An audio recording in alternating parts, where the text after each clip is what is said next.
ദൈവത്തിന് സ്തുതി. പ്രഭാതകിരണത്തിലേക്ക് സ്നേഹവന്ദനം. ഭാഗം 1696. ഇന്ന് ഓഗസ്റ്റ് മാസം 22-ാം തീയതി, 235-ാമത്തെ ദിവസത്തിലെത്തി. എങ്ങനെയാണ് ഉള്ളില് കുറ്റബോധമുണ്ടാവുന്നത്? എവിടെ നിന്നാണ് അതിന്റെ ആരംഭം? കുറ്റബോധം എന്തുകൊണ്ടാണ് ഒരു പാപബോധമായിട്ട് മാറാത്തത്? പിന്നീട് അതൊരു പശ്ചാത്താപമായി ഉണരാത്തതും എന്തുകൊണ്ടാണ്?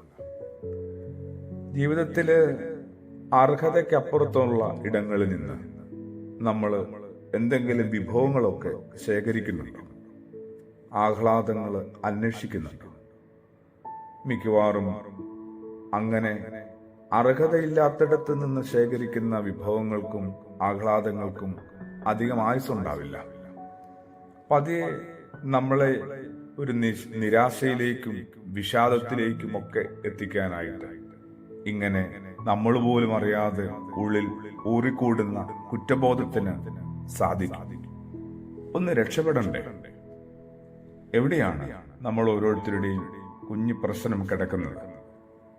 അപ്രധാനമായ കാര്യങ്ങൾക്ക് കൽപ്പിക്കുന്ന അമിത പ്രാധാന്യമുണ്ട്, അമിത മൂല്യമുണ്ട്. ജീവിതത്തിലെ നമ്മൾ ഓരോരുത്തരും നിരന്തരം ചെയ്തു പോരുന്നൊരു കാര്യമാണ് അപ്രധാനമായ കാര്യങ്ങൾക്ക് കൽപ്പിക്കുന്ന അമിത പ്രാധാന്യവും മൂല്യവും. അതിന്റെ ഏറ്റവും വലിയ ആപത്ത് എന്താണെന്നറിയാവോ? അമൂല്യമായവയ്ക്ക് നൽകുന്ന അവഗണനയാണ്. പ്രധാനപ്പെട്ട കാര്യങ്ങളിലേക്ക് നമ്മൾ ഒരിക്കലും എത്തുന്നേയില്ല. അപ്രധാനപ്പെട്ട ചില കാര്യങ്ങളിലൊക്കെ നമ്മളിങ്ങനെ കുടുങ്ങിക്കിടക്കുക.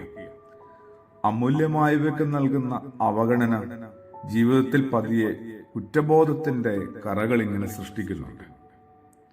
ഒരു മുൻഗണനാക്രമം തീരുമാനിക്കുന്ന ഇടത്ത് നമ്മൾ അറിഞ്ഞോ അറിയാതെയോ പരാജയപ്പെടുന്നുണ്ടോ? ഒരു പ്രയോറിറ്റി ലിസ്റ്റ് ഒന്ന് പ്രിപ്പയർ ചെയ്യാനായിട്ട് എത്ര ആളുകൾക്ക് ജീവിതത്തിൽ ധൈര്യം ഉണ്ടാവും? മുൻഗണനാക്രമം തീരുമാനിക്കണം.